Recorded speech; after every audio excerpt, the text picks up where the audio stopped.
So what do sheep and carrots have to do with quilting? Stick around and I will fill you in.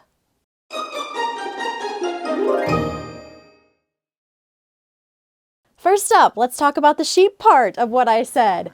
My $5 April pattern of the month is woolly wall hanging. This is a 1-block sheep quilt made using just 1 block from my original Woolly Stars quilt pattern. These fabrics are Starberry.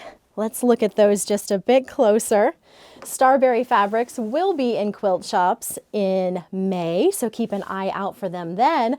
I always think of sheep as being a very springtime quilt.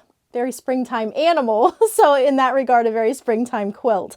So I think this would be a lovely springtime quilt. I am going to mock this up over on my blog today, some other variations of this quilt using springier fabrics as well as some cute baby fabrics, because I think this would make just an adorable baby quilt. So be sure to check out those virtual renderings over on my blog. I have that linked below. The pattern is available in my Etsy shop in both PDF and paper formats for $5 for the month of April. So if you're watching this the very first day it's up, you guys get a little bit of a jump on grabbing the pattern here during this last part of March. As far as sizes, we're looking at a 40-inch square quilt. This is the same size as my Barn Star quilts. So if you have made one of those, that gives you a great idea of the size that you're looking at. It's a yardage-based quilt. Here are the yardage requirements. You will also find all of this information over in my Etsy shop as well.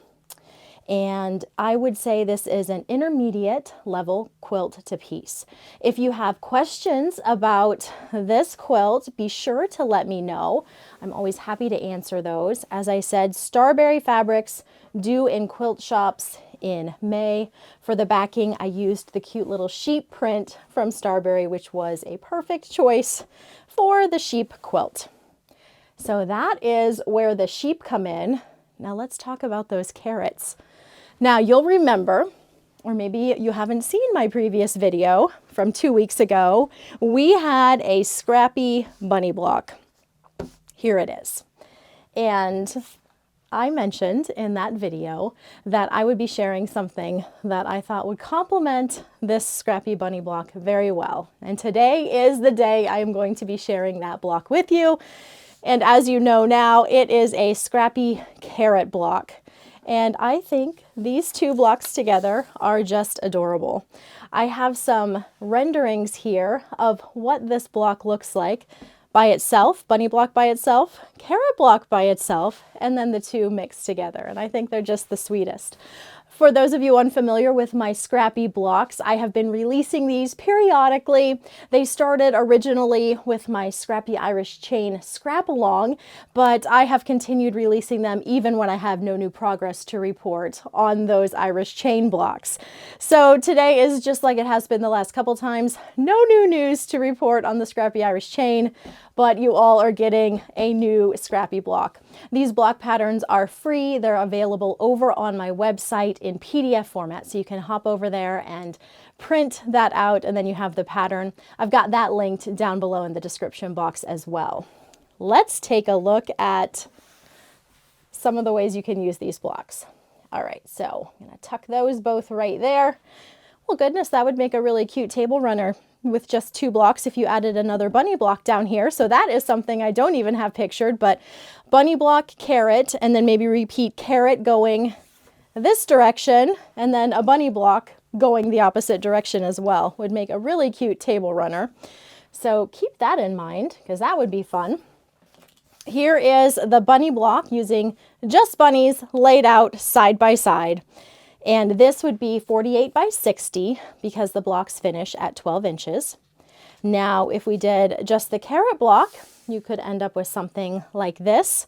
Carrots all going in the same direction.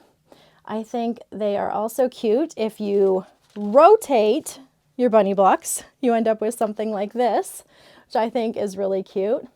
And then if you mix them together, you could end up with something like this, which I think is maybe my favorite. I do like this topsy-turvy carrots, but I think this is really cute too. That gives you a few different options for using these 2 blocks.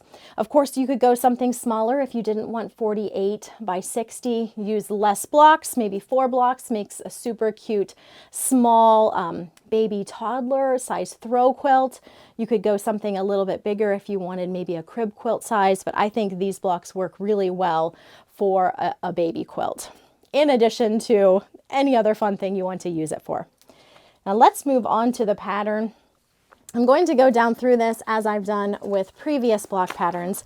I am curious if you like when I kind of go down through and talk over the pattern, or if you find that to be a little bit redundant. I know probably for some of you it's very helpful to hear my thoughts as I talk through the pattern, and other of yous might think, well, I guess it is a sheep video, so that makes sense.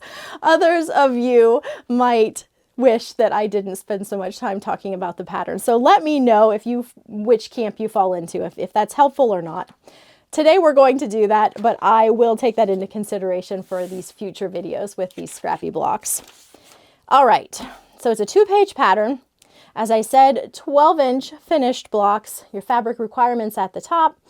Press as illustrated. You'll find the pressing instructions all the way throughout.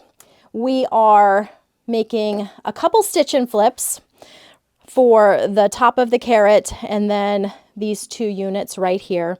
We have half square triangles and half square triangles here, and then everything else is just the 2.5-inch blocks. As far as piecing, you're going to find it pretty straightforward. We're starting with our half square triangles. These are going to be in your 4 corners as well as the tip of your carrot.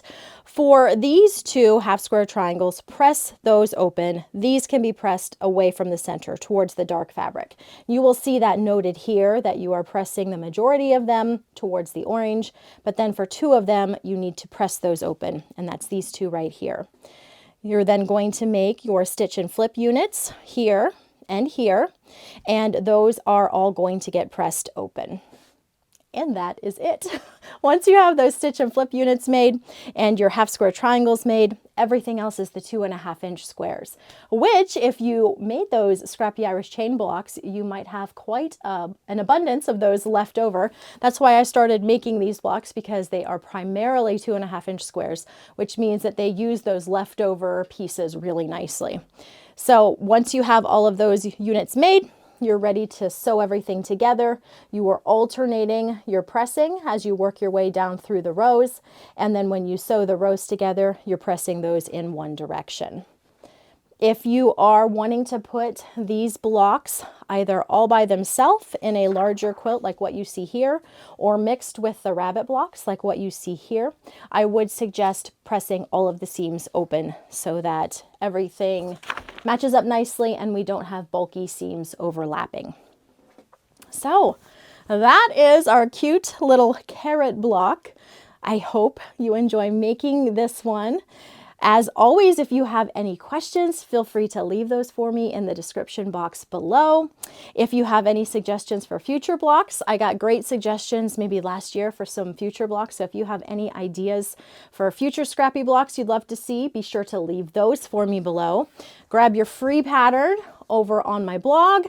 Grab your Woolly Stars $5 pattern for the month of April over in my Etsy shop. And any questions, let me know. Other than that, thanks so much for watching, and I will catch you again next time.